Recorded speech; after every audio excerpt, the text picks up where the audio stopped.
At least this chapter didn't have a bunch of naked dudes. So Naruto... Kaguya? Yeah.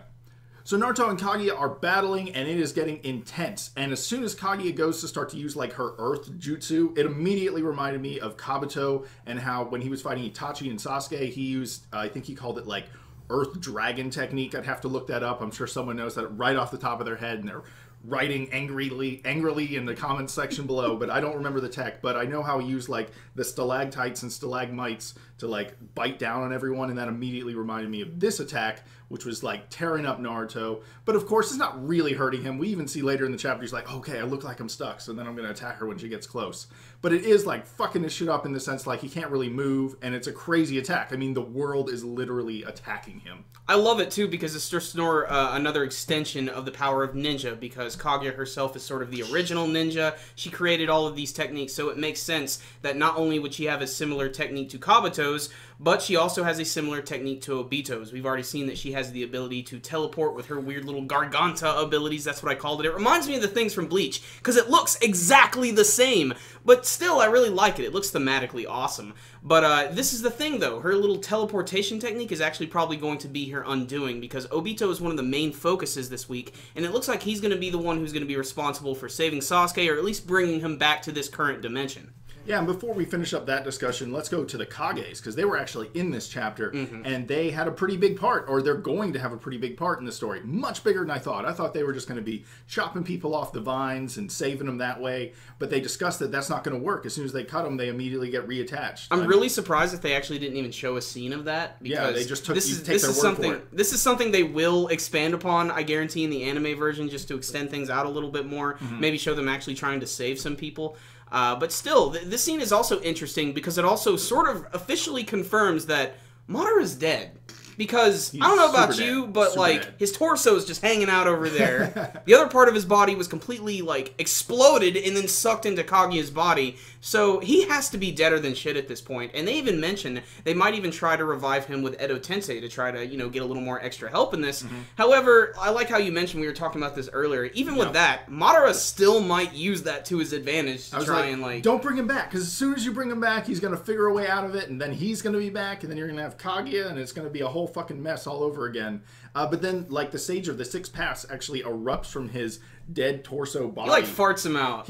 Okay, he looks like Casper. You know, he looks like Casper, and he floats around. He's like, I am the Sage of the Six Paths. Do not awaken Madara.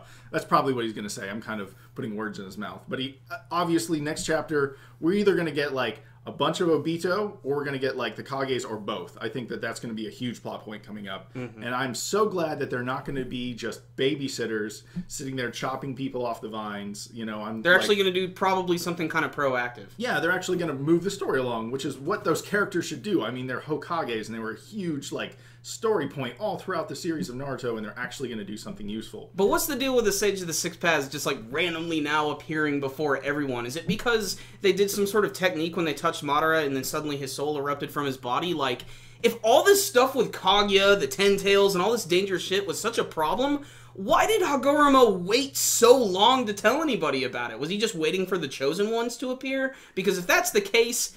This is the fate of the friggin' universe, dude. You need to get on your shit. But that's just, like, all nitpicking on my part. Maybe the writers are literally making it up as they go. I don't know. I mean, a lot of people think that Kishimoto's, like, trying to pull, like, a George Lucas here. He's like, no, I had the prequels planned before, you know, this is all a part of my big... No, there's no way. Sword. Yeah, there's no way that, like, in the first half of the series, which involved an episode about Naruto...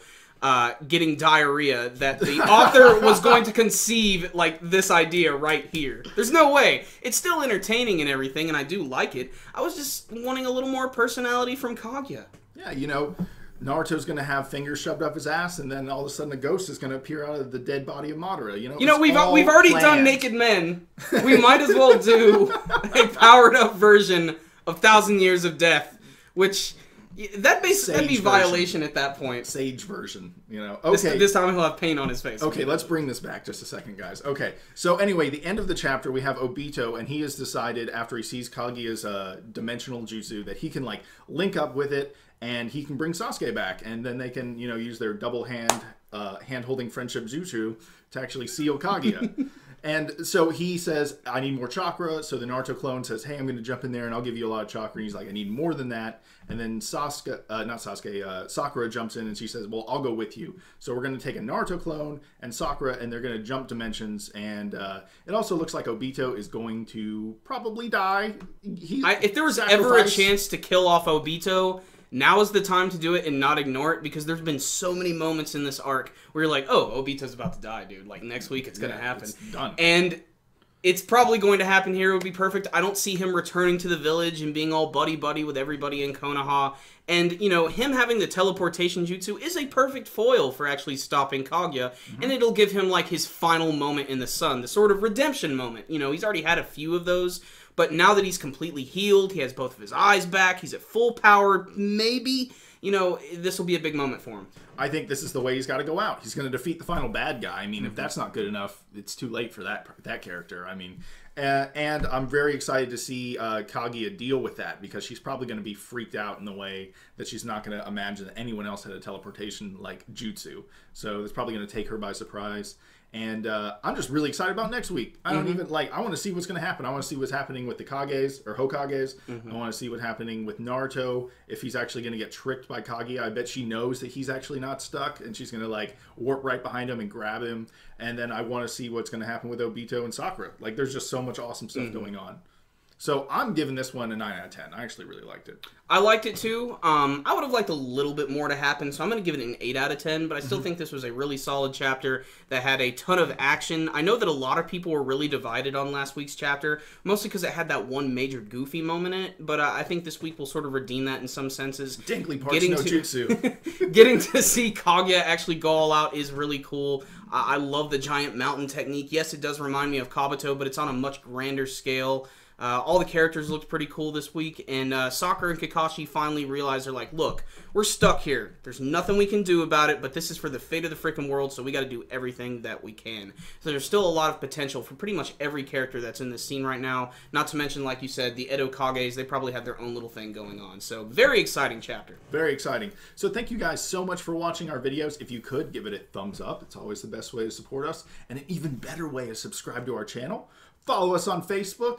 Follow us on Twitter, and also, if you want, maybe you could even donate a little money our way. We got a PayPal link below. No pressure, but if you want to, great way to say thank you for us. And I don't want to call this work, but the stuff we do for you guys, absolutely. And until next time, Super Comic Guru 9000, out.